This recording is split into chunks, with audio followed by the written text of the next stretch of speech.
بسم الله الرحمن الرحيم والصلاة والسلام على أشرف المرسلين سيدنا محمد الأمين وعلى آله وصحبه أجمعين اللهم علمنا ما ينفعنا وانفعنا بما علمتنا وزدنا علما يا أرحم الراحمين. Chers frères et sœurs, salam alaikum wa rahmatullahi wa barakatuh. Aujourd'hui, nous allons entamer le commentaire de Surat al-Mutaffifin, la 83e Surat dans l'ordre des Surats du Coran, Surat les fraudeurs. Alors, on va commencer comme d'habitude par les intitulés qui ont été donnés, les intitulés de cette Surat qui ont été donnés par les compagnons ou bien par les exégètes et les savants de l'islam. Le titre par lequel elle est le plus connu, c'est Surat Al-Mutaffifin. Al-Mutaffifin, et ça reprend bien entendu le terme de Al-Mutaffifin qui se trouve dans le premier verset. Waylun lil Mutaffifin. Et on expliquera la signification de ce mot. Et c'est ce qu'on retrouve d'ailleurs dans la majorité de Masahif, ainsi que dans la majorité des exégèses. Le deuxième titre par lequel elle est connue, c'est Surat Waylun lil Mutaffifin. Et là, certains savants ont repris intégralement le premier verset de cette sourate. Ce fut le cas de Abd al-Razzaq as-San'ani dans son Musannaf. Et toujours, vous voyez que Abd al-Razzaq as-San'ani, donc c'était une caractéristique à lui, il reprenait souvent le premier verset de chaque sourate et il le mettait comme titre de celle-ci. Abd al-Razzaq as-San'ani, donc on avait déjà parlé de lui, il fait partie des maîtres de l'imam Ahmad ibn Hanbal, et il est mort en l'an 211 de l'Hégire. C'est le cas aussi de Abdullah ibn al-Mubarak, c'est le cas aussi de l'imam al-Bukhari, et même Ibn Hajar al-Asqalani, lorsqu'il a commenté le Sahih de Bukhari, il a repris ce même titre, Waylul lil Mutaffifin. C'est le cas de l'imam Suyuti, Jalaluddin Suyuti rahimahullah, et avant ceci, il y a aussi l'imam Tabari, Ibn Jarir Tabari, qui a repris exactement ce titre-là, Waylul lil Mutaffifin. Et ces savants se sont basés sur un hadith qui est rapporté par Nasa'i et Ibn Majah avec une chaîne de transmission valide sur Ibn Abbas. Mais le hadith là, il est mawqouf. Mawqouf, ça veut dire il s'arrête sur Ibn Abbas. Il ne le remonte pas au prophète sallallahu alayhi wa sallam. Donc dans ce récit-là, Ibn Abbas radiyallahu anhu dit, lorsque le prophète sallallahu alayhi wa sallam est arrivé à Médine, ils étaient, ça veut dire les gens de Médine, ils étaient parmi les pires personnes, les pires gens en termes de mesure. Autrement dit, ils ne respectaient pas la bonne mesure. Donc, ils fraudaient dans la mesure. C'est alors qu'Allah Azza wa Jal a descendu Waylun lil Mutaffifin. Et ils ont commencé à partir de là à respecter la bonne mesure. Donc, selon Ibn Abbas, radiyallahu anhuma, cette sourate serait révélée à Médine. Mais comme vous le savez, Ibn Abbas, il s'est converti tardivement, donc il s'est converti avant la conquête de la Mecque, mais il s'est converti après l'immigration du prophète sallallahu alayhi wa sallam. Il est venu avec son père Al-Abbas, donc il n'était pas présent au moment de la révélation de cette sourate, puisque même ceux qui ont dit qu'il a été révélé à Médine disent que c'est au début de l'arrivée du prophète sallallahu alayhi wa sallam à Médine. Donc en ce moment-là, Abdullah ibn Abbas était encore petit et il était à la Mecque. Donc c'est sur cela que seraient basés ces savants-là pour l'appeler Waylun li al-Mutaffifin, puisqu'il a dit c'est alors qu'Allah Azza wa Jal a révélé Waylun lil Mutaffifin. Et comme Ibn Abbas a donné ce titre-là, donc il a été repris par ces savants. On l'appelle aussi Surat At-Tatfif. At-Tatfif. Donc en reprenant le substantif de Taffafa, du verbe Taffafa, Surat At-Tatfif. Et on expliquera ce que ça veut dire Tatfif. Et c'est ainsi que l'a intitulé Abu Amr ad-Dani. Abu Amr ad-Dani, c'est un très grand érudit et spécialiste de ilm al-qira'at. Il est de l'Andalousie. Pour ceux avec qui on a fait un stage, un séminaire sur ilm al-qira'at, donc on a parlé déjà de lui. C'était une grande référence dans les lectures coraniques ainsi que dans l'exégèse du Coran. Et en général, lorsqu'on est expert dans les lectures coraniques, on est aussi également expert dans l'exégèse. Et c'était aussi un muhaddith. Ce fut aussi le cas de l'imam As-Sakhawi, rahimahullah, où l'imam As-Sakhawi, lui aussi, c'est un savant de ilm al-qira'at, et il est l'élève de Ibn al-Jazari, rahimahullah, qui est l'élève de l'imam Shatibi, al-Jazari, de l'imam Al-Shatibi, dont on connaît la fameuse poésie de Shatibi, plus de 1100 vers. Et lui, donc l'imam Sakhawi est mort en l'an 643 de l'Hégire. Donc ce sont des références, bien entendu, dans l'exégèse du Coran. Donc lui, il l'a appelé Surat At-Tatfif. Et plus rarement, on l'a intitulé aussi Surat Ar-Rahiq, en faisant référence au verset 25 de cette sourate, Yusqawna, en parlant de l'Abrar, Yusqawna min rahiqin makhtoum, ils seront abreuvés d'un nectar cacheté. Donc, Ar-Rahiq, puisque c'est la seule fois où ce terme-là a été mentionné dans cette sourate, donc on a choisi ce terme-là, sourate Ar-Rahiq. Et d'ailleurs, cette sourate se caractérise par plusieurs mots qui n'ont été cités que dans cette sourate. On ne les retrouve pas ailleurs dans le Coran, comme par exemple Sijil. Et on parlera de ces exceptions qui existent dans cette sourate. Et donc, j'ai trouvé qu'un seul qui l'a appelé ainsi, c'est l'imam al-Ashmouni. Et lui, c'est l'élève justement de l'imam Ibn al-Jazari, qui est aussi une référence dans les lectures coraniques. Et l'imam al-Ashmouni est mort en l'an 929 de l'Hégire. Et l'Ashmouni, il est de l'Égypte. Alors parlons maintenant du moment de sa révélation. Quand est-ce que cette sourate a été révélée? Est-ce que c'est dans la période mécoise ou dans la période médinoise? Et là aussi, il y a une grande divergence entre les savants.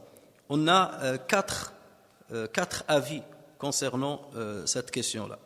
Le premier avis, c'est celui qu'on a rapporté sur Ibn Mas'ud, radiyallahu anhu, ainsi que sur Ad-Dahhak et sur Muqatil, selon une version.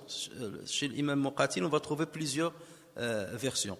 Donc, ceux-ci disent que c'est une sourate qui a été révélée à la Mecque. Donc, c'est une sourate makkiya, c'est une sourate mécoise.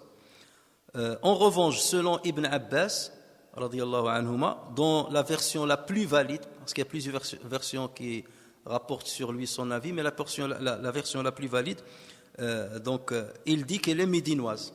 Et c'est l'avis également de Ikrima, de Hassan al-Basri, rahimahullah, de As-Suddi, ainsi que de Muqatil, selon une deuxième version. Donc je vous avais dit qu'au Muqatil, il y a plusieurs versions sur lui qui ont été rapportées. Donc voilà le deuxième avis, il s'agirait d'une sourate qui est médinoise. Et d'ailleurs, Muqatil, rahimahullah, dit, c'est la première sourate révélée à Médine. C'est la première sourate révélée à Médine. Muqatil, parce que de temps en temps je donnerai un aperçu sur certaines sommités qu'on cite souvent. L'imam Muqatil, c'est un exégète du Coran, il faisait partie des premiers qui ont écrit un livre d'exégèse sur le Coran. Il est mort en l'an 150 de l'Hégire. Et lui, il est de la région de Balkh, qui se trouve dans l'Afghanistan actuel. Sauf qu'il a immigré à Al-Basra, ensuite il a immigré à Bagdad. Et c'est considéré comme une grande sommité de laquelle plusieurs exégètes ont pris plusieurs avis. Sauf qu'il y a une critique qui a été émise à son encontre, c'est qu'il faisait partie de l'Mushabbiha, ou bien l'Mujassima. Ça veut dire que c'était un anthropomorphiste. Il comparait Allah Azza wa Jal à sa création. Donc il attribuait à Allah Azza wa Jal un corps comme le corps des créations, ainsi de suite. Et ça, comme vous le savez, c'est un égarement dans l'Aqidah. Et donc, comme quoi, on peut trouver des savants qui sont des références dans l'exégèse, mais au niveau de certains avis relatifs au credo islamique, ils sont complètement égarés. Et donc, c'est pour cela que les savants disent on ne prend pas de lui les hadiths. Donc, ce n'est pas une référence dans le hadith, et plusieurs savants l'ont critiqué à ce niveau-là. En revanche, ils prennent de lui certains avis dans l'exégèse du Coran. Et tout le monde considère que c'était un grand savant, une grande référence dans l'ilm al-ansab, dans la science de la filiation. Donc c'était une référence à ce niveau-là. Et ça montre l'équité des savants musulmans. C'est que lorsqu'ils étaient critiques par rapport à quelqu'un, donc on le critique là où il faut le critiquer. Ce n'est pas parce que sur un domaine, il a failli à la raison, donc on jette tout ce qu'il a dit. C'est pas comme aujourd'hui. Aujourd'hui, dès qu'on voit quelqu'un qui a fait une erreur sur une chose, ça y est, on l'insulte de tous les noms, on le considère comme sorti de l'islam, on met en garde contre lui, et ainsi de suite. Voilà un imam, et Muqatil, vous le trouvez dans toutes les exégèses pratiquement, vous trouvez Muqatil a dit, Muqatil a dit, Muqatil a dit. Les plus grandes sommités de l'exégèse ont pris sur lui. Et même s'ils ont critiqué, mais c'était une critique constructive et une critique basée sur le savoir, et une critique qui ne pousse pas à détester la personne, mais bien entendu a critiqué une de ses œuvres, ou bien un de ses avis, ou bien l'erreur sur laquelle il est tombé, mais ça n'empêchait pas de prendre sur lui par ailleurs. Et il y a un quatrième, donc lui, il disait que, donc l'imam Muqatil, il disait que c'est la première sourate qui a été révélée à Médine. Le troisième avis, c'est une troisième version rapportée sur Muqatil également. Et c'est une version aussi rapportée sur Ibn Abbas, radiyallahu anhuma, c'est que cette sourate est médinoise dans l'ensemble, sauf les 8 derniers versets. À partir du verset 29, Allah Azza wa Jalla dit « Inna alladhina ajramu kanu min alladhina amanu » jusqu'à la fin, jusqu'au verset 36, jusqu'au dernier verset. Donc ils disent, à partir de Inna alladhina ajramu kanu min alladhina amanu yadhakun, cette partie-là a été révélée à la Mecque, puisqu'il va parler des Qurayshites qui se moquaient des musulmans. En revanche, depuis Waylul lil mutaffifin jusqu'à wa mizajuhu min tasnim aynan yashrabu biha al muqarrabun, tout cela serait révélé à Médine. Donc ça c'est l'avis, donc comme j'ai dit, de Muqatil et de Ibn Abbas selon une version. Et il y a un quatrième avis rapporté sur Jabir ibn Zayd, ou Jabir, lorsque vous entendez Jabir, c'est un des élèves, un des meilleurs élèves de l'imam Ibn Abbas, de Sayyidina Ibn Abbas radiyallahu anhuma. Donc c'est une référence. Et il y a aussi le Kalbi. Et le Kalbi, là aussi, il y a 2 homonymes, il y a 2, le Kalbi on trouve même 3, et donc tout dépend de qui on parle, il faut faire attention, parce qu'il y a, lorsque dans les livres des anciens exégètes, lorsqu'ils parlent de le Kalbi, ils parlent de celui à qui je fais référence, il s'appelle Ibn Sa'ib al-Kalbi, et lui il est mort en l'an 204 de l'Hégire, et il était chéri, c'était un chérite, mais beaucoup de savants disent qu'au niveau de l'exégèse, il y a des avis à lui, où on peut prendre de lui sans problème. Et sur l'aqida, donc on fait attention de ne pas prendre de lui. Mais il y a un deuxième Kalbi, et celui-là c'est un Kalbi qui est de l'Andalus, et qui est venu beaucoup plus tard, c'est dans si je me rappelle bien, c'est dans le 8e siècle, et qui a écrit un livre d'exégèse. Donc il faut faire très attention, lorsque vous lisez dans les livres des anciens exégètes, et ils parlent de Kalbi, donc ça fait référence à Ibn Sa'ib, à celui qui est chéri. Lorsque vous lisez les exégètes qui sont relativement contemporains, et ils parlent de Kalbi, donc a fortiori, ils font référence au deuxième Kalbi. Donc il y a un homonyme ici, et il faut faire très attention pour ne pas les mélanger. Donc le Kalbi et Jabir ibn Zayd, eux, ils disent que cette sourate a été révélée lors de l'immigration du prophète sallallahu alayhi wa sallam, c'est-à-dire pendant que le prophète sallallahu alayhi wa sallam était en route vers Médine, donc entre la Mecque et Médine. Et c'était la seule sourate qui aura été révélée en cette période-là. Mais en prenant d'une manière générale tous ces avis-là, ce qu'on peut confirmer que c'est une sourate qui a soit été révélée juste avant l'immigration du prophète sallallahu alayhi wa sallam, soit juste après l'arrivée du prophète sallallahu alayhi wa sallam à Médine. Là c'est certain, c'est dans cette période-là, la fin de la période mécoise et au début de la période médinoise. Donc là où il reste maintenant, où il y a litige, c'est de savoir est-ce que c'est vraiment à Médine ou vraiment à la Mecque. Parce que lorsqu'on voit les caractéristiques de cette sourate, ça laisse entendre qu'elle est mécoise. Par exemple, on va trouver le terme kalla. Et rappelez-vous, je vous avais déjà dit que le terme kalla, vous ne le trouvez que dans la dernière partie du Coran, dans Suwar al-Mufassal, à partir de sourate al-Hujurat jusqu'à la fin du Coran. C'est là où vous trouvez le terme kalla. Vous ne le trouvez pas avant. Toutes les sourates, depuis le Baqara jusqu'à Qaf, vous ne trouvez pas, jusqu'à le Fath, vous ne trouvez pas kalla. Mais à partir de l'Hujurat, vous pouvez trouver kalla. Et certains d'ailleurs disent que ce terme de kalla a toujours été révélé à la Mecque. Donc voilà pourquoi ils ont dit cette sourate serait à la Mecque. Kalla inna kitab al-fujjar ila fi sijjin, kalla inna kitab al-abrar ila fi illiyin. Donc puisque ces termes-là ont été répétés, pour certains, elle serait à la Mecque. Mais ce n'est pas une science exacte, ça. Donc c'est sûr que c'est à la fin de la période mécoise et c'est au début de la période médinoise. Mais à quel endroit, ça, bien entendu, c'est difficile de trancher puisqu'on a ces avis qui diffèrent l'un de l'autre. Revenons-en maintenant à la raison de révélation. Alors il y a Muhammad ibn Ka'b al-Quradhi. Alors le Quradhi en référence à Banu Quraïda, c'est une tribu juive qui était à Médine. Sauf que Muhammad ibn Ka'b, c'est un tabi'i. Il est né en l'an 40 de l'Hégire et il est mort en l'an 108 de l'Hégire. son père était pris comme prisonnier, n'a pas été tué dans la tribu Banu Qurayda, il a été pris comme prisonnier, et après il s'est converti à l'islam et son fils est devenu musulman et c'est devenu un grand exégète du Coran.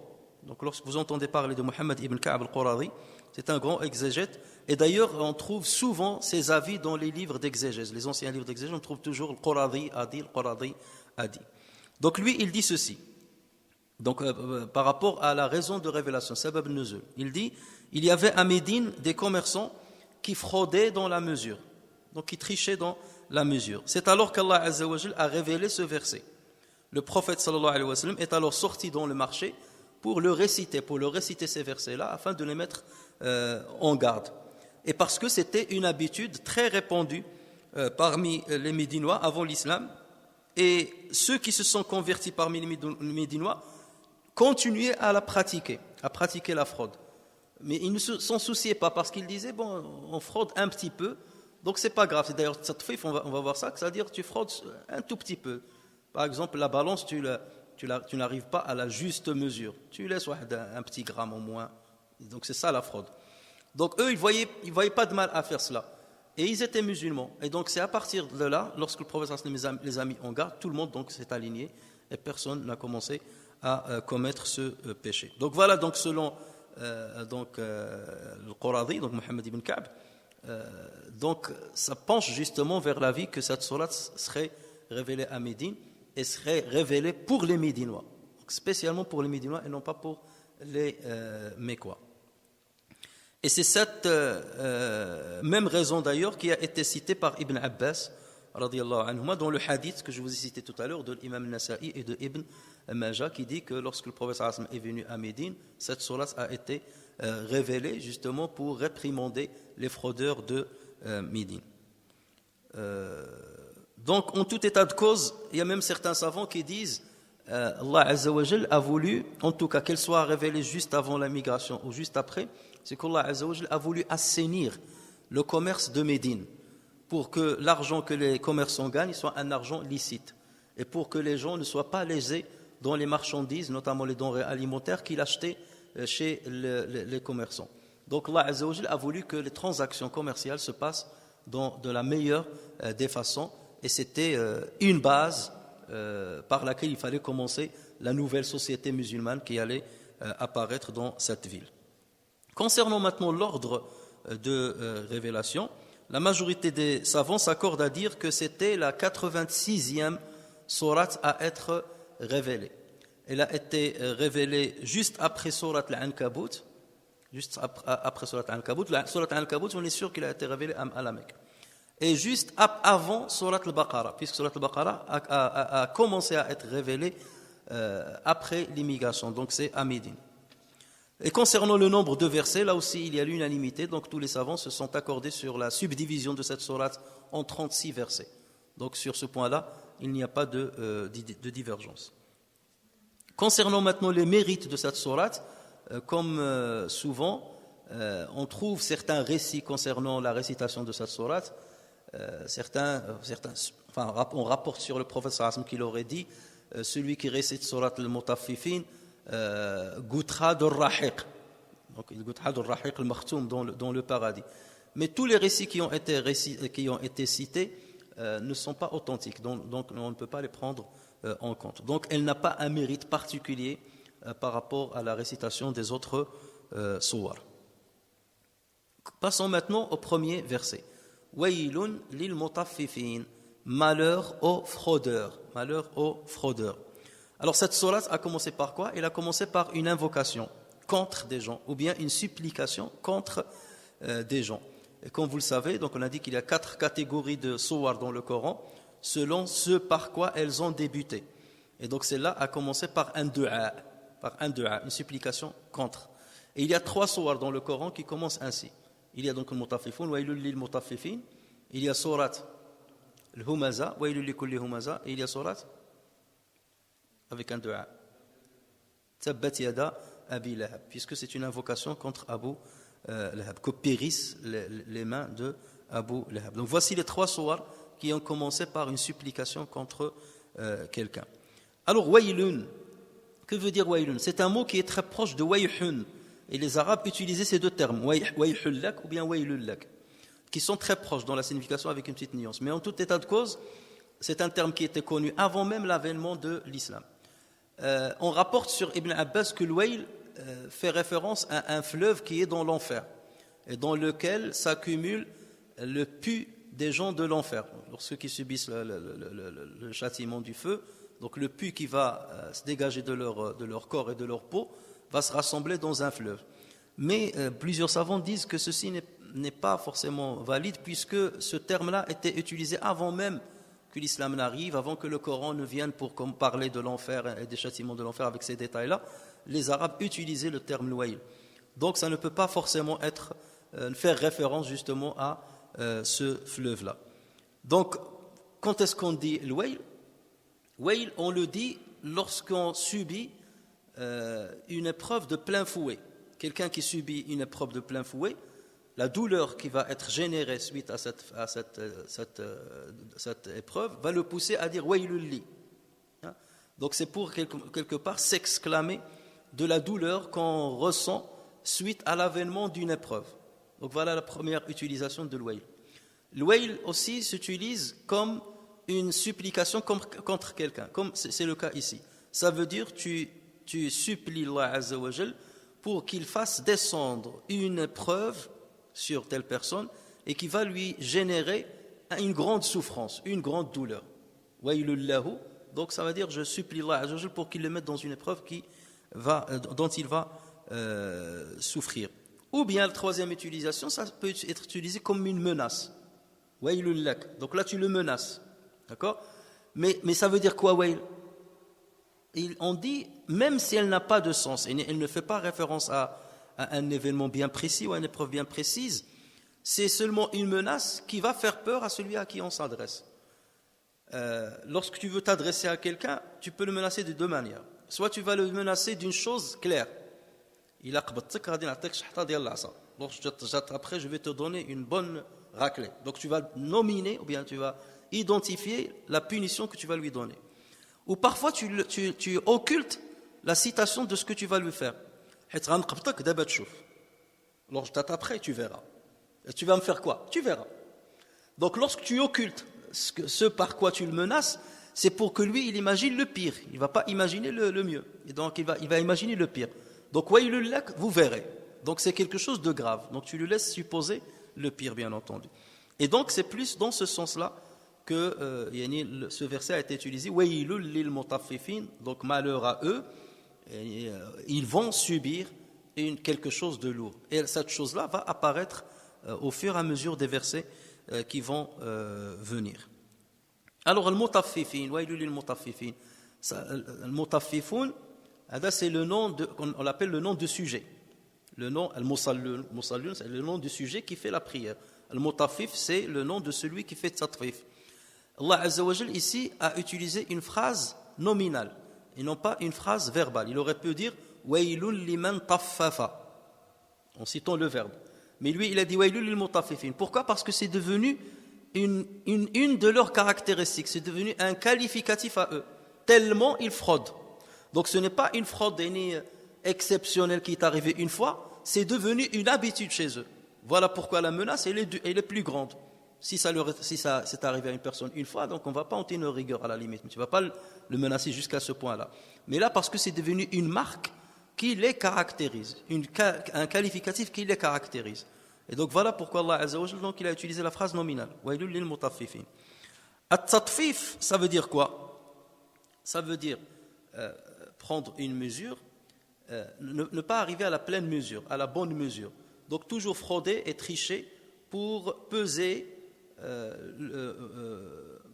par exemple une marchandise avec un poids qui est moindre que celui qui est attendu par l'acheteur. Lui t'a demandé 1 kilo, toi tu vas lui donner 990 grammes. Donc c'est ça at-tatfif. Qu'il s'agisse de la pesée, donc le wazn, ou qu'il s'agisse de la mesure avec un récipient qui mesure le volume. C'est ce qu'utilisent les Arabes beaucoup, notamment ça. Donc et ça c'est ce qu'on appelle le kayl. Le kayl, c'est évaluer la marchandise avec son volume, et le wazn, c'est l'évaluer avec son poids. Voilà la différence entre le kayl et al-wazn. Alors on parle de donc tatfif ou bien de tofaf. Dans la langue arabe, on trouve le terme at-tofaf. Et tofaf, c'est quoi? C'est le peu de quantité d'un produit qui manque pour remplir le récipient. Ça veut dire, lorsque tu remplis un récipient et tu n'arrives pas jusqu'au bord, tu laisses quelques millimètres ou 1 centimètre en dessous, cette partie-là qui manque pour arriver au bord, on l'appelle at-tofaf. Voilà, c'est ça, tofaf, at-tofaf. Donc le mot taffifin, ça vient de là. Ça veut dire ceux qui diminuent cette partie-là de la mesure attendue par l'acheteur. Et c'est pour cela que les Arabes disent laqad taffa al-wadi, laqad taffa al-wadi. Ça veut dire que la rivière s'est remplie avec l'eau et elle arrive presque à bord, presque. Il n'a pas atteint le bord, mais il lui reste peu pour qu'elle déborde. Donc on dit laqad taffa al-wadi. Et donc le mutaffif, c'est celui qui remplit le récipient sans arriver au bord, ou celui qui pèse sans arriver au poids déterminé, attendu par l'acheteur. On parle aussi, donc ça c'est la première utilisation, c'est-à-dire cette racine, donc il a deux sens. Il y a ce sens-là que je viens de citer, donc tofaf an-nahr par exemple, ou bien tofaf al-ma'un, ou bien at-tafif, ça vient de tafif. Et tafif, ça veut dire liasir, quelque chose en petite quantité. On dit chez on tafif, et en petite quantité, ou un petit volume. Donc on dit qu'il est tafif. C'est pas grand-chose à dire. Amron tafif, chez on tafif. Il manque un petit peu seulement de cette quantité. Donc at-tafif fait référence à une petite quantité, soit en volume, soit en poids. Donc ça, c'est chez at-tafif. Et donc eux, ils trichaient pour à chaque fois voler quelque chose de minime, mais minime sur minime sur minime sur minime. Si tu as 1000 clients et à chaque fois tu gagnes 1 gramme, donc tu gagnes 1 kilo, 1000 grammes. Tu as triché 1 gramme, ça il va être imperceptible par l'acheteur, mais toi c'est pour justement gagner plus d'argent. Et dans ton esprit, je lui ai pas fait perdre grand chose, 1 gramme, madamajab comme on dit chez nous. Mais pour toi, ça compte à force. Et donc, même ça, bien entendu, c'est interdit en islam. Alors, ce qu'il faut comprendre, c'est qu'à l'époque du prophète, sallallahu alayhi wa sallam, on vendait, donc, et on utilisait 2 moyens de peser. Soit on utilisait le wazn, et c'est ça la signification, awazanuhum yukhsirun. Awazanuhum, le wazn, c'est la pesée. Et en général, ils utilisaient pour les céréales ou bien pour les dattes. Et c'était plus à la Mecque qu'on utilisait le wazn. À la Mecque, donc, ce qui était le plus répandu, c'est le wazn, la pesée, avec des pesées, avec du poids. Et pendant qu'à Médine, on utilisait plutôt al-kayl. Donc, c'est la pesée avec des récipients de mesure, avec des volumes, avec le volume. Et on parlait d'un homme un commerçant qui était à Médine, qu'on appelait Amr. Et son surnom c'est Abu Juhayna. Et on disait que cet homme-là avait 2 récipients de mesure. Lorsqu'il veut acheter de chez quelqu'un, il sortait le bon récipient. Pèse-moi par exemple 1 litre de ça ou 2 litres de ça. Voilà. Et il sort le bon récipient. Et lorsqu'il voulait vendre aux autres, c'est lui maintenant qui devient le vendeur, il sortait l'autre kayl. D'accord? Et c'est de là l'expression yakilu bi mikyalayn. Yakilu bi mikyalayn. Et on trouve ce terme-là aussi, ou bien cette expression-là, même dans la langue française, lorsqu'on dit 2 poids, 2 mesures. 2 poids, 2 mesures. Et on le trouve même dans l'Ancien Testament. Tu n'utiliseras point 2 instruments de mesure. Donc c'est quelque chose qui est très répandu. C'est pour cela que c'est répandu dans le monde entier, cette question de poids, de mesure, ou bien yakilo bi mikyalayn. Donc waylun lil mutaffifin alladhina idha iktalu ala an-nasi yastawfun wa idha kaluhum aw wazanuhum yukhsirun. Qui, lorsqu'ils font mesurer pour eux-mêmes, lorsque c'est eux qui sont clients, c'est eux qui vont acheter, lorsqu'ils font peser pour eux-mêmes, exigent la pleine mesure. Ils disent aux vendeurs, remplis bien jusqu'au bout. Ils exigent la pleine mesure. Et qui, eux-mêmes mesurent ou pèsent pour les autres, leur cause perte. il cause la yukhsirun, ça veut dire il cause perte à qui? À celui qui achète chez eux. Donc voilà. Alors, alladhina idha ktalu. Alladhina idha ktalu. Donc ça vient du verbe kala. Kala, ça veut dire il a mesuré avec le volume pour l'autre. Mais iktala, ça veut dire il a demandé à ce qu'on lui mesure et il a pris la denrée alimentaire qui a été pesée. Ça veut dire ktala, ça veut dire hasala ala ma kalahu al-ba'i'. Ce que le vendeur lui a pesé, lui il l'a obtenu. Donc le fait d'obtenir ce que tu as acheté, ça s'appelle iktala. D'accord? C'est comme lorsqu'on dit, c'est sur la rime ifti'al. Hein? Iktiyal, ifti'al. Iktiyal, ça rime avec ifti'al. Et par exemple, lorsque tu dis ibta'a, ça veut dire quoi ibta'a? Hein? Ibta'a, c'est la même chose que shtara. Mais ibta'a, ça veut dire il a pris ce qu'on lui a vendu. Il a pris ce qu'on lui a vendu. Ba'a, ça veut dire il a vendu. Ibta'a, il a pris ce qu'on lui a vendu. Ishtara, il a pris ce qu'il a acheté. Hein? Il a pris ce qu'il a acheté. Parce que et donc c'est comme ça qu'il devient à peu près la même chose, mais avec la petite nuance. L'autre c'est ce que l'autre lui a vendu, là c'est ce qu'il a acheté. Mais ça revient en même, bien entendu. Donc vous voyez que iktala, donc c'est le fait d'avoir récupéré ce qu'on lui a vendu. Sauf qu'ici Allah Azza wa Jalla dit alladhina idha iktalu ala. Et normalement en arabe on a l'habitude de dire ktala minhu. Alladhina idha iktalu minan nas. Lorsqu'ils prennent de chez les gens. Alors qu'ici, il a utilisé alladhina idha iktalu ala nas. Pourquoi cette utilisation de ala? Il y a certaines références de la langue arabe qui disent que c'est la même chose. Ala, iktala alayhi ou iktala minhu, c'est la même chose. Mais normalement, il y a une petite nuance. Alors pour certains savants, ils disent iktala alayhi, ça veut dire que l'acheteur avait une certaine domination sur le vendeur. Et c'est là où il a commencé à lui exiger de respecter la pleine mesure. Et c'est pour ça, ala, ça veut dire sur, fawqahu, sur. Donc c'est pour ça qu'il parle d'une domination de la part de l'acheteur. Il lui dit non, remplis bien, sinon je ne te paie pas. Donc là, c'est lui qui a le dernier mot. Il a le dessus sur le vendeur. Et c'est pour cela qu'il a utilisé ala. Ça veut dire ils insistent, ils s'engagent et ils dominent le vendeur pour qu'il respecte la pleine mesure. En revanche, lorsqu'ils vendent aux autres, là il va montrer la gentillesse pour lui vendre la marchandise avec une quantité moindre que ce que l'autre a demandé. Donc voilà le secret dans l'utilisation de ala plutôt que mina. Et ça ou lahu. Et ça montre donc la domination et on le retrouve dans certains passages d'ailleurs coraniques. Lorsqu'Allah Azza wa Jalla dit hatta idha fatahna alayhim baban da adhabin shadid. Normalement lorsque tu dis fatahtu lahu al-bab, j'ai ouvert la porte pour lui, fatahtu lahu. Et là il a dit fatahna alayhim baban da adhabin shadid. Ça veut dire que nous avons ouvert une porte avec un grand châtiment. C'est comme si le châtiment va les dominer. Puisque le châtiment va tomber sur eux, il va les dominer. Donc là, Allah Azza wa Jalla a dit fatahna alayhim et non pas fatahna lahum. Ou bien fatahna ilayhim. Fatahna lahum, fatahna lahu hadik haja ukhra. Donc kayna inna fatahna laka, ça a une signification. Ou fatahna lahu, donc on lui a ouvert. Ou fatahna alayhi, donc on lui a ouvert quelque chose qui va le dominer et qui va lui causer quelque chose.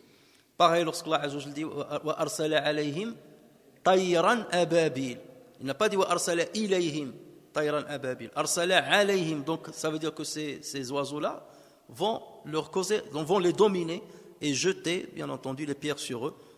Donc appliquer un châtiment sur eux. Et là Azza wa Jalla aussi parle de Fir'aun et le malak dialou. Il a dit fa arsalna alayhim tufana wal jarada. Donc nous avons envoyé sur eux l'inondation tufana wal jarada wal qummala wal dafadi'a wal dama ayatin mufassalat. Donc alladhina idha iktalu ala an-nasi yastawfun yani yatlubuna minhum an yuwaffun. Yani lorsque Allah Azza wa Jalla dit wa Ibrahim alladhi waffa wa Ibrahim alladhi waffa, ça veut dire Ibrahim qui a respecté son engagement. Il a tenu son engagement jusqu'au bout. Il a complété son engagement jusqu'au bout. Donc, yastawfoun, ça veut dire il demande la complète mesure, la pleine mesure. Vous devez donner la mesure jusqu'au bout, jusqu'à la fin. Et d'ailleurs, c'est de là qu'on trouve aussi le terme tawaffa ou tuwuffiya ou l'wafat. Ça veut dire quoi l'wafat? En général, on l'utilise pour la mort. Quel rapport avec tawaffa, stawfa, tout ça? C'est la même racine. Toujours en arabe, vous trouvez la même racine qui a une signification qui devient commune à tout ce qu'on appelle l'ishtiqaqat, tout ce qu'on va extraire de la racine en arabe. Le wafat, on parle de la mort. Tuwuffiya, ça veut dire il est mort. Ça veut dire quoi? Ça veut dire il a complété, c'est ça, c'est toujours la complétude. Il a complété, il a terminé ce qu'Allah Azza wa Jal lui a prescrit sur terre. Il lui a prescrit de vivre 80 ans, wafaha. Wafaha, ça veut dire il a complété les 80 ans. Fatuwuffi, donc il a terminé ce qu'il a, donc après il faut qu'il bascule ailleurs. Et le wafat, lorsque tu termines ce qui t'a été prévu sur terre, lorsque tu le termines pas forcément par la mort. Il y a des exceptions. Tu peux le terminer par quoi? Enfin, lorsque je dis il y a un seul qu'il a eu. Ça peut se terminer par l'élévation. Allah Azza wa Jalla l'élève. Et ce fut le cas de Isa alayhi salam. Et c'est pour cela que Isa s'est adressé à Allah Azza wa Jalla. Qu'est-ce qu'il a dit? Il a dit فَلَمَّا تَوَفَّيْتَنِي كُنْتَ أَنْتَ الرَّقِيبَ عَلَيْهِمْ. Donc regarde ici, quelqu'un ne maîtrise pas l'arabe. Il va dire, Isa lui-même, il dit, lorsque tu m'as donné la mort, tu as été. Donc ça veut dire que Isa est mort. Non. Tawaffaytani, ça veut dire tu m'as complété le temps que tu m'as prévu dans l'ici-bas. Lorsque je l'ai complété et je suis arrivé à bout de ce que tu m'as prévu, tu m'as dit ça y est, tu as terminé. Tawaffaytani, ça veut dire tu as terminé ce que je t'avais prévu. Donc dans ce cas, je vais t'élever. D'accord? Et c'est là donc pourquoi on dit qu'il faut maîtriser obligatoirement l'arabe pour comprendre le sens de certains versets coraniques. Donc, la traduction que vous allez trouver, ce que j'ai vu, ils disent, puis quand tu m'as rappelé, même si Tawaffaytani ne fait pas référence à rappeler au niveau sémantique, mais la bonne traduction serait, lorsque tu as décrété la fin de ma présence ici-bas. Lorsque tu as décrété la fin de ma présence ici-bas, j'ai complété ma présence, dans ce cas, kunta anta raqiba alayhim. وَإِذَا كَالُوهُمْ أَوْ وَزَنُوهُمْ يُخْسِرُونَ. Et lorsque eux-mêmes mesurent ou pèsent pour les autres, ils causent leur perte. Alors, d'habitude, on dit كَالَ لَهُ ou bien وَزَنَ لَهُ. Pèse-moi, ou zan liya, wa zantu laka, j'ai pesé pour toi. Donc normalement, c'est ça ce qu'on utilise. Normalement, on devait s'attendre à ce qu'Allah Azza wa Jalla dise وَإِذَا كَالُوا لَهُمْ أَوْ وَزَنُوا لَهُمْ يُخْسِرُونَ. Or, Allah Azza wa Jalla a dit وَإِذَا كَالُوهُمْ أَوْ وَزَنُوهُمْ يُخْسِرُونَ. Il y a certains, c'est là ce qu'on appelle les interprétations des interprétations fausses. Certains ont dit, en fait, il s'agit de deux mots. وَإِذَا كَالُوا, lorsqu'ils pèsent, hum, eux. أَوْ وَزَنُوا, hum. D'accord? Ça veut dire, lorsque eux, ils pèsent, ou eux, ils mesurent. وَإِذَا كَالُوا, donc ça c'est un mot. كَالُوا, c'est-à-dire ils ont pesé, ils ont mesuré le volume. أَوْ وَزَنُوا, donc ils ont pesé. Hum, alors, lorsque c'est eux maintenant, c'est à leur tour de le faire. D'accord? Hadiya hum, ça revient à ça. Mais c'est pas logique. Pourquoi? Parce que si c'était le cas, Kalou doit se terminer avec le alif de l'jama', de pluriel. Or, c'est pas le cas. Kalouhum, c'est écrit en un seul mot et il n'y a pas le alif. S'il y avait le alif, on peut dire ça. Kalouhum, wazanuhum. Mais dans ce cas-là, c'est un seul mot. Kalouhum, wazanuhum. Et ça, on le trouve d'ailleurs dans l'arabe, énormément, dans plusieurs endroits, et même dans le Coran. Par exemple, lorsque tu dis nasahtu lahu, ou bien tu dis nasahtuhu, n'est-ce pas? Ou bien shakartu lahu, shakartuhu. Les deux se disent, shakartu lahu ou bien shakartuhu, nasahtu lahu ou nasahtuhu, ça se dit. Donc, kiltu lahu ou kiltuhu, zintu lahu ou zintuhu. Donc, il n'y a pas de problème. وزنت له أو وزنته Ou Allah Azza wa Jal aussi il le dit lorsqu'il s'adresse aux couples qui ont divorcé et qui ont un enfant qui est encore en âge d'être allaité. Allah Azza wa Jal dit وَإِنْ أَرَدْتُمْ أَنْ تَسْتَرْضِعُوا أَوْلَادَكُمْ. Théoriquement, on devait s'attendre à ce qu'ils disent وَإِنْ أَرَدْتُمْ أَنْ تَسْتَرْضِعُوا لِأَوْلَادِكُمْ. Si vous souhaitez prendre des nourrices pour vos enfants, des nourrices pour allaiter vos enfants. Et lui, il n'a pas dit tastardi'u li awladikum, tastardi'u awladakum directement, il a sauté le lam. D'accord? Tastardi'u awladakum. Donc ça se dit même dans le Coran. Alors, l'autre question qu'on peut se poser, Allah Azza wa Jalla, regardez au départ, qu'est-ce qu'il a dit? Alladhina idha ktalu ala an-nasi yastawfun. Donc il a parlé seulement de l'kayl, c'est-à-dire la mesure avec le volume. Mais lorsqu'il a parlé maintenant de l'autre, voilà, qu'est-ce qu'il a dit? وَإِذَا كَالُوهُمْ أَوْ وَزَنُوهُمْ. Il a parlé de la pesée ici, alors qu'il n'en a pas parlé au départ. Théoriquement, on devait s'attendre à ce qu'il dit وَإِذَا كَالُوهُمْ يُخْسِرُونَ, c'est tout. Ou bien, il faut dire الَّذِينَ إِذَا اكْتَالُوا عَلَى النَّاسِ أَوْ اتَّزَنُوا عَلَيْهِمْ. Là, il fallait rajouter أَوْ اتَّزَنُوا عَلَيْهِمْ, ça c'est demande la pesée. أَوْ اتَّزَنُوا عَلَيْهِمْ يَسْتَوْفُونَ وَإِذَا كَالُوهُمْ أَوْ وَزَنُوهُم يُخْسِرُونَ. Donc l'une ou l'autre. Pourquoi il n'a pas fait ça? Certains ont dit oui, parce que le kayl, ça fait référence aux deux. Mais ce n'est pas une bonne réponse, parce que dans ce cas, il aurait pu, dans l'autre verset, dire aussi وَإِذَا كَالُوهُمْ يُخْسِرُونَ, sans citer le wazn, la pesée. Mais il y a une petite nuance.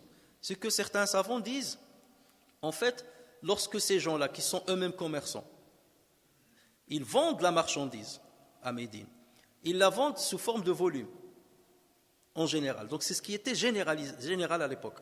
Ils la vendent sous forme de volume. Donc dans ce cas, ils vendent à leurs clients, le client lambda, ils vendent avec la mesure en volume. إذا كالوهم الذين إذا اكتالوا على الناس non, je m'excuse. Lorsque ces commerçants-là vont acheter chez le grossiste, lorsqu'ils vont acheter chez le grossiste, ils vont acheter avec le volume. Parce qu'on il va acheter un grand volume. Donc à l'époque, les grands volumes, c'était toujours avec le volume. C'est plus simple. Déjà ça, rien que ça mesure 2,7 kg. Donc, et parfois on a plus encore. On a d'autres instruments de mesure plus grands. Donc eux, lorsqu'ils vont acheter la marchandise, en général, ils vont l'acheter avec le volume. C'est pour cela que Allah a dit الَّذِينَ إِذَا اكْتَالُوا عَلَى النَّاسِ يَسْتَوْفُونَ. Parce que la marchandise, ils vont l'obtenir avec le volume et non pas avec le poids.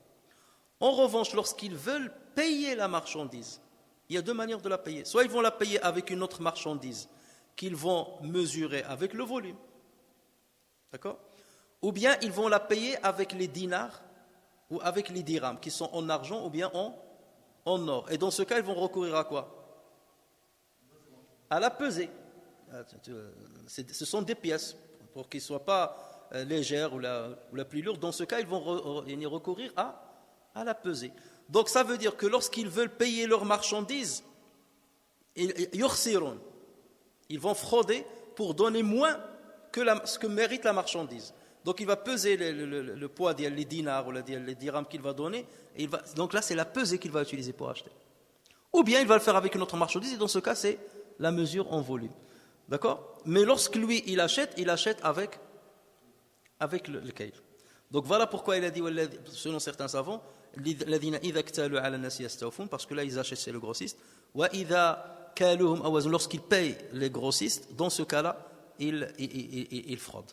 D'accord? Soit dans la pesée, soit dans la mesure en volume. Donc ça, c'est le premier avis. Il y a un autre avis qui a dit non, le terme tazanuhum, c'est un terme qui est lourd. On ne l'utilise pas, on l'utilise rarement en arabe. Et donc, Allah n'a pas voulu l'utiliser ici. Par contre, le terme ktala, ça s'utilise. Mais tazana, ça ne s'utilise pas. Et d'ailleurs, même nous, aujourd'hui, lorsqu'on dit tazana, ça veut dire il gigotait trop et maintenant il est devenu lourd, il est devenu calme. Tazana. Mais tazana, dans la pesée, ça ne se disait pas. On dit soit wazana. Wazana, ça veut dire il a pesé pour l'autre. Mais demander à quelqu'un de te peser, on ne le dit pas avec ce terme-là. Donc ça va devenir lourd si on doit ida talabul wazna min al-akharin. Donc ça va devenir lourd. Donc voilà pourquoi il n'a pas utilisé dans le premier verset, mais il l'a utilisé dans le deuxième parce que wazanuhum, pour les autres, ça s'utilise. Ce terme-là s'utilise en arabe. Donc yukhsirun, ça veut dire qu'ils causent la perte à ceux à qui ils achètent, ou bien même ceux à qui ils vendent. S'ils vendent à d'autres gens, donc ils vont frauder pour justement causer leur perte. Alors, bien entendu, vous voyez, l'islam il a insisté sur la question de tatfif. Et tatfif, comme on a dit, ça veut dire tu triches, mais d'une partie minime. C'est pour cela que l'islam, si lui, il réprimande, il parle de cette manière face à une petite injustice, alors qu'en est-il des grandes injustices? Et ce qui est vrai pour le commerce l'est pour d'autres choses. Donc là, d'une manière générale, si Allah critique le petit, le petit péché, c'est pour critiquer, c'est que le grand, ça va de soi. C'est évident même. D'accord? Elle dit donc il fait référence au grand en citant le petit. Ouf, il ne leur dit pas ouf. Mais toi, c'est pas logique que tu dises, je ne vais pas leur dire ouf, mais je vais lui donner une gifle à mon père ou à ma mère. Et tu vas dire, Dieu, il a dit seulement, il ne faut pas leur dire ouf. Non, il a dit ouf, ça c'est le minimum. Donc, raison de plus pour le maximum, tu ne le fais pas. Donc, pareil, si tatfif, qui est minime, et c'est seulement dans la pesée, tu enlèves 1 gramme ou 10 millilitres, c'est interdit, et c'est abominable, et c'est grave, et Allah menace, et il fait la supplication de l'ouïl sur ceux qui le font. Alors, imaginez la grande injustice de 2 poids 2 mesures qu'on peut utiliser vis-à-vis des autres. J'aime pas que quelqu'un se comporte vis-à-vis de moi d'une certaine manière, et moi je me permets de me comporter vis-à-vis de lui de la même manière que je déteste. Donc ça, c'est ça, tatfif aussi, dans le comportement aussi. Et ce qui est vrai à l'échelle individuelle peut être à l'échelle d'un pays. Et là, lorsqu'on rentre dans la discrimination dans certains pays, ou bien 2 poids 2 mesures, et qu'on applique à des gens ou à des minorités dans une société, imaginez. Et l'islam, c'est une religion qui est logique. Elle a combattu justement l'injustice, quelle qu'elle soit, à l'échelle individuelle ou à l'échelle de tout un pays. Et toujours les musulmans ont été équitables. Regardez les musulmans, comment ils se sont comportés avec les faibles. Lorsque tu prends les esclaves, comment les musulmans se sont comportés avec eux. La femme qui était un élément faible dans la société arabe de l'époque, comment l'islam lui a redonné ses droits et il l'a mis au même niveau que l'homme. Même les minorités religieuses, comment l'islam les a protégés. Et lorsqu'il les a appelés dhimmiyin, ça veut dire qu'ils sont sous la dhimma d'Allah et de Rasul. Ils sont sous la protection de Dieu et de son prophète, pour qu'ils ne subissent pas d'injustice dans le pays musulman. Donc l'équité avec tout le monde. Il n'y a pas 2 poids 2 mesures avec les uns et les autres. Et même dhimmiyin, lorsqu'il leur a imposé le jizya, c'est parce qu'il a imposé le zakat aux musulmans. Donc à partir de là, tout le monde est à pied d'égalité. Personne n'était privilégié par rapport à l'autre. Et on a vu à Omar ibn Khattab, lorsqu'il a vu un vieillard qui était juif, qui faisait la mendicité, il a dit, on a pris la jizya de toi lorsque tu étais jeune et maintenant on te force à tendre ta main. Décrétez-lui un salaire de Beit al-Mal, de la trésorerie publique, et donnez-le à cet homme-là, même s'il n'est pas musulman. Voici l'équité que veut l'islam. Et donc, si l'islam parle du petit, qui est celui de mizan et tout ça, raison de plus pour les iniquités et les injustices grandes qui sévissent dans les sociétés, dans les groupes, et ainsi de suite. Verset 4. Ala yadhunnu ulaika annahum mab'uthun. Ceux-là ne pensent-ils pas qu'ils seront ressuscités? Donc là, il s'agit d'un verset interrogatif. Ala yadhunnu ulaika annahum mab'uthun. Et donc cette interrogation, elle marque quoi? Elle marque le reproche. C'est-à-dire, il est en train de le reprocher. Comment se fait-il que vous ne pensez pas que vous allez être ressuscité et être jugé sur ce que vous êtes en train de faire? Donc là, c'est une forme interrogative qui marque le reproche et l'étonnement. Il est étonnant de leur affaire. Ils vont revenir vers Allah Azza wa Jal, ils vont être jugés et malgré ça, ils continuent à être... Et c'est pour cela que lorsque tu vois quelqu'un qui se dit musulman et se permettre certaines choses, tu te dis, mais il y a des péchés, on peut à la limite, c'est pas les comprendre ou les justifier, mais on peut penser qu'un musulman peut tomber dans certains péchés. Mais il y a des péchés, tu te dis, mais est-ce qu'il a la foi ou pas? Est-ce qu'il sait qu'il va revenir à Dieu? Lorsque, par exemple, tu montes sur quelqu'un, ou là tu fais un yamin ramous, un serment, sur le mensonge, et tu forges un mensonge sur quelqu'un, et tu sais pertinemment que tu es en train de mentir. Tu dis, mais celui-là, il croit en Dieu. Il sait qu'il va être ressuscité, il sait qu'il va être devant Dieu et qu'il va rendre compte sur ce qu'il est en train de faire maintenant. C'est pas possible.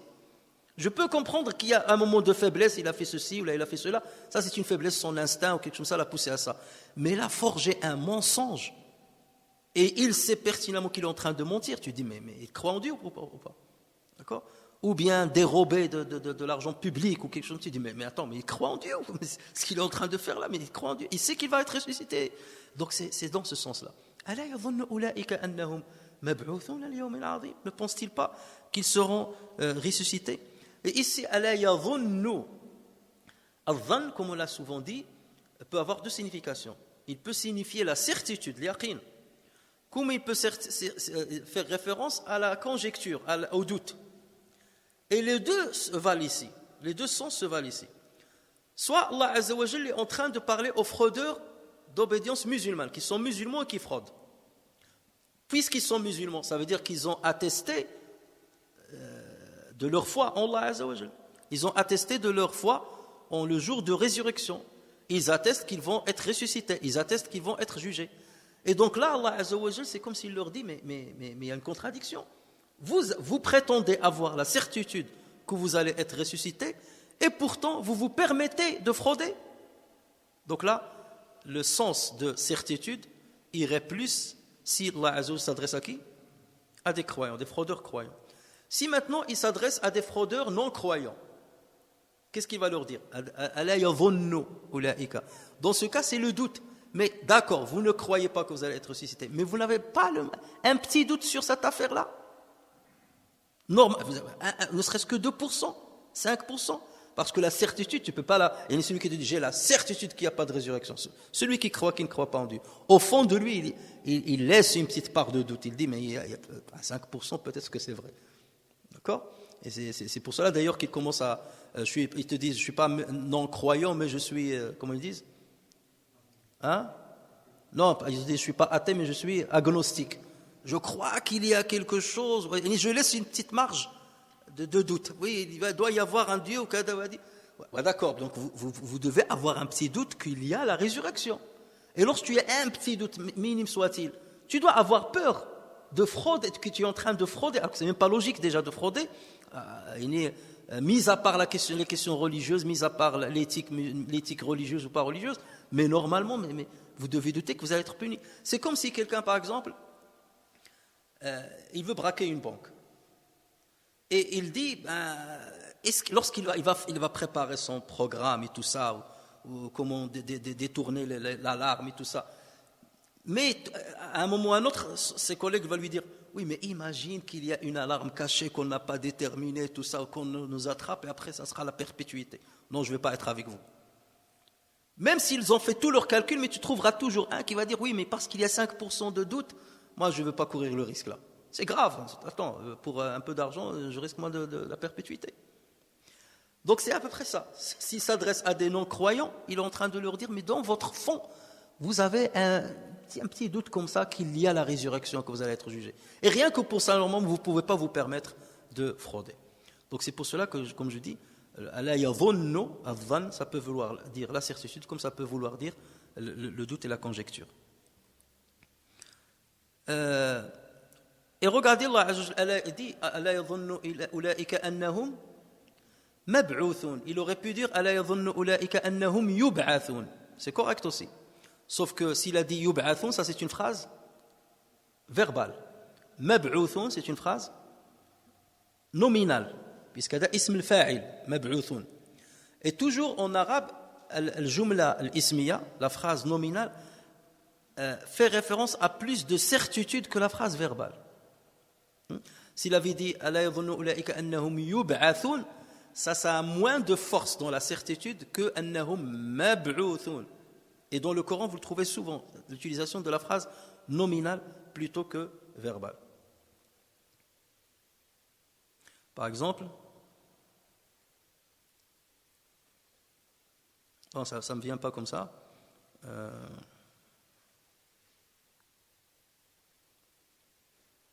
Bon, bref, peut-être quoi, une autre fois on trouvera un exemple. Donc ici, Allah Azza wa Jalla a utilisé donc la phrase nominale plutôt que verbale. L'autre remarque ici, regardez Allah Azza wa Jalla, qu'est-ce qu'il a dit? Ala yadhunnu Ulaika.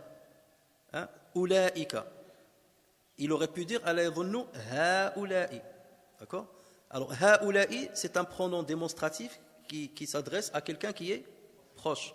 Et ulaika s'adresse à quelqu'un de loin. Lui, il a utilisé ala yadhunnu ulaika. C'est comme si il les a et pourtant les versets ils s'adressent aux croyants en premier lieu, ils s'adressent aux croyants. Et Allah Azza wa Jalla il parle de certaines personnes comme s'ils étaient absents. Wa ilul lil mutaffifin alladhina idha iktalu ala an-nasi yastawfun wa idha kaluhum wa wazanuhum yukhsirun ala yadhunnu ulaika. C'est comme s'ils sont éloignés de vous les croyants. Ils sont loin des croyants. Ils ne sont pas avec eux. Il aurait pu faire ce qu'on appelle uslub al-iltifat et tourner le sens et dire ala tadhunnuna annakum mab'uthun et s'adresser directement à eux. Ala tadhunnuna annakum mab'uthun. Ne pensez-vous pas que vous allez être ressuscités? Et d'ailleurs ce jonglage entre parler à la dernière personne du pluriel, c'est-à-dire l'absent, et à la deuxième personne du pluriel, ça se trouve beaucoup dans le Coran. Regardez que sur Al-Baqarah, lorsque Allah s'adresse à Banu Israël, parfois il parle avec eux en matière Ya Bani Israël, adhkuru ni'mati. Ou parfois il parle en absent. Wa idh qulna li Bani Israël.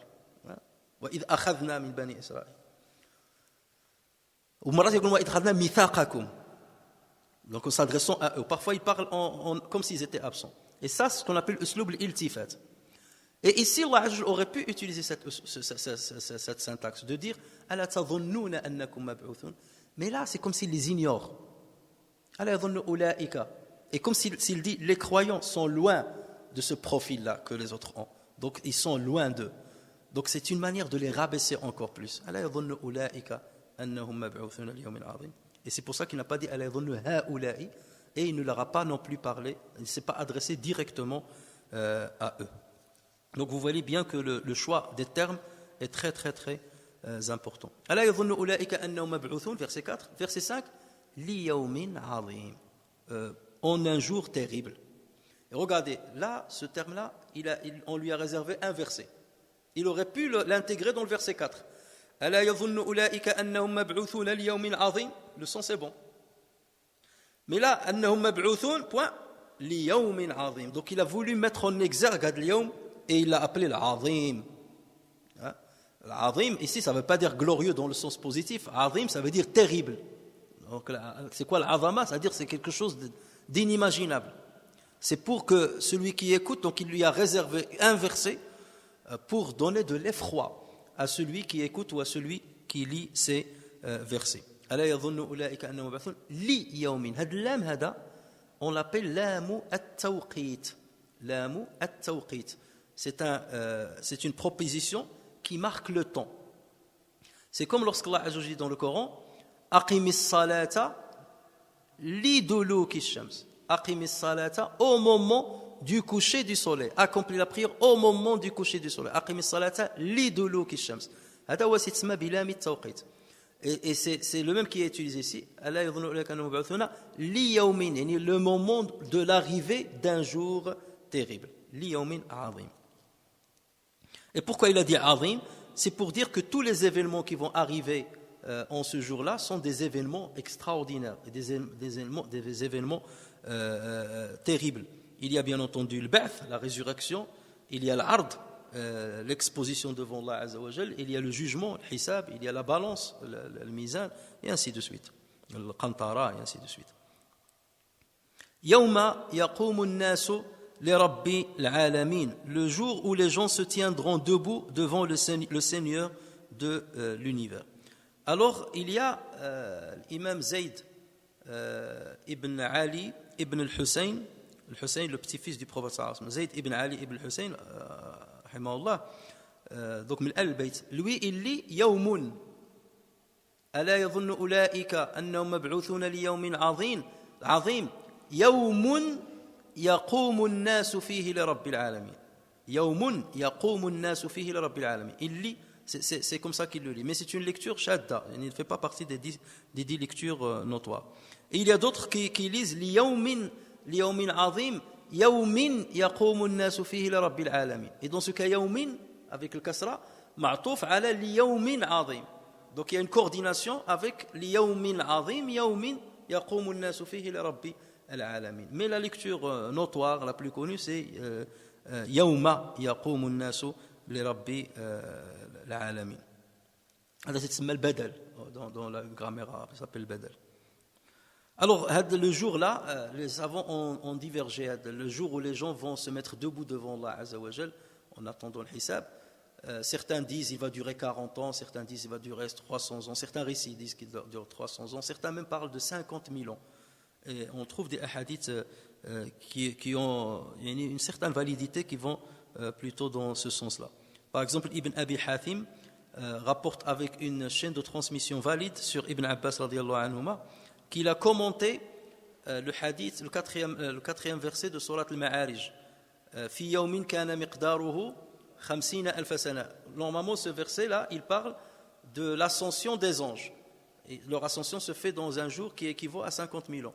Mais lorsqu'Ibn Abbas radiyallahu anhu a commenté ce verset-là, Fi yawmin kana miqdaruhu 50 alf sana, qal, c'est le jour de résurrection. Huwa yawmul ba'th. C'est le jour de résurrection. Ça veut dire c'est ce jour-là qui équivaut à 50 000 ans. Ça, c'est l'avis, bien entendu, de Abdullah ibn Abbas. Donc, il ne le remonte pas au prophète sallallahu alayhi wa sallam. En revanche, on trouve un hadith qui a été authentifié par Albani, dans lequel le prophète sallallahu alayhi wa sallam, c'est Abdullah ibn Amr qui le rapporte sur le prophète sallallahu alayhi wa sallam, dans lequel le prophète sallallahu alayhi wa sallam a dit Kayfa bikum idha jama'akumullahu ta'ala kama yujma'u an-nablu fil kinana 50 alf sana thumma la yunzaru ilayhim. Comment serez-vous le jour où Dieu vous rassemblera, comme on rassemble les flèches dans l'étui, l'étui dans lequel on met les flèches, comment on rassemble les flèches dans l'étui, dans l'étui 50 000 ans. Donc c'est cette précision qui nous intéresse. 50 000 ans, ensuite on ne vous regardera même pas, bien, on ne tendra pas l'œil à vous. Donc ici il a cité 50 000 ans. Donc c'est pour cela que certains parlent aussi de 50 000 ans, certains disent la moitié de 50 000 ans, ça veut dire 25 000 ans. Donc vous trouvez beaucoup de récits et selon les uns et les autres. Mais en tout cas, on n'a pas un hadith authentique, par exemple rapporté par le Bukhari ou Muslim, clair, qui cite exactement la période de ce ard-là. يوم يقوم الناس لمن لرب العالمين, au Seigneur de l'univers, bien au Seigneur des mondes. Dans le Khutbat al-Jumu'ah, lorsqu'on a expliqué le Fatiha, on a dit que l'alamin, ça c'est le pluriel de l'alam. Et l'alam, c'est le monde. Et il y a plusieurs mondes. Il y a le monde des humains, le monde des djinns, le monde des malaïkas, le monde des oiseaux, le monde des animaux, le monde des végétaux, le monde des planètes, le monde... Donc il y a plusieurs mondes. Tout cela, on les appelle l'alamin. Et il y a aussi le monde, même chez les humains, selon la période. On dit l'alam, il y a notre alam aujourd'hui, il y a l'alam d'ici 10 ans, l'alam d'ici 20 ans. Donc tout ça, c'est l'alam. Donc, pourquoi il a cité Rabb al-Alamin? Donc déjà il dit Yawm Azim, donc regardez le qualificatif. Yawma yaqumun nas li Rabbil Alamin. Tout ça justement c'est pour créer cet effroi dans le cœur de celui qui entend ces versets ou qui les lit. Pourquoi citer l'Alamin? Donc pour que toi tu te projettes dans cette position-là. Je suis debout avec toutes les créatures devant Rabb al-Alamin. Yawm al-Azim.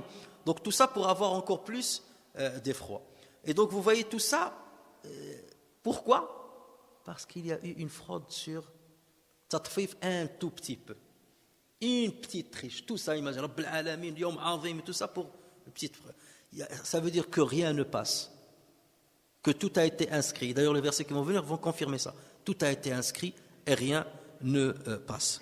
Et d'ailleurs, dans le Coran, on trouve toujours cette notion de balance qui est répétitive dans plusieurs sourates. Lorsqu'Allah Azza wa Jalla, par exemple, dit Wazinu bil qistasi al-mustaqim wa la tabkhasu an-nasa ashya'ahum, et pesez avec une balance exacte.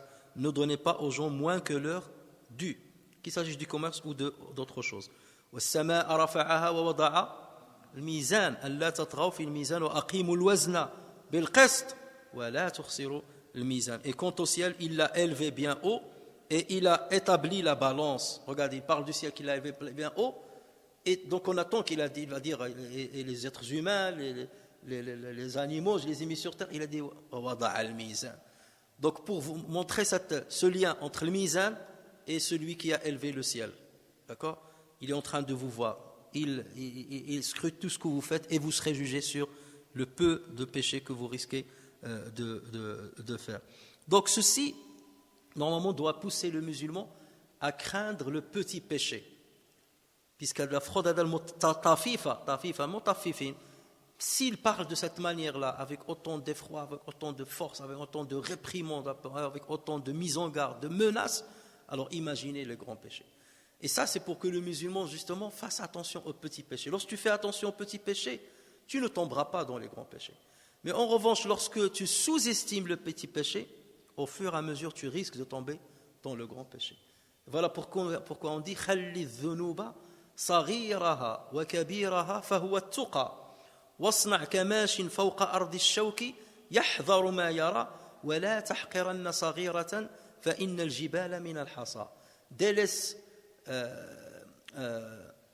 les petits péchés et les grands péchés, c'est cela la piété, c'est ça tuqa. واصنع كماش, et fais comme si tu marchais كماش فوق أرض الشوك, comme quelqu'un qui marche sur une terre remplie d'épines. Et il fait attention où est-ce qu'il va poser le pied. Il se peut qu'une épine transperce la peau.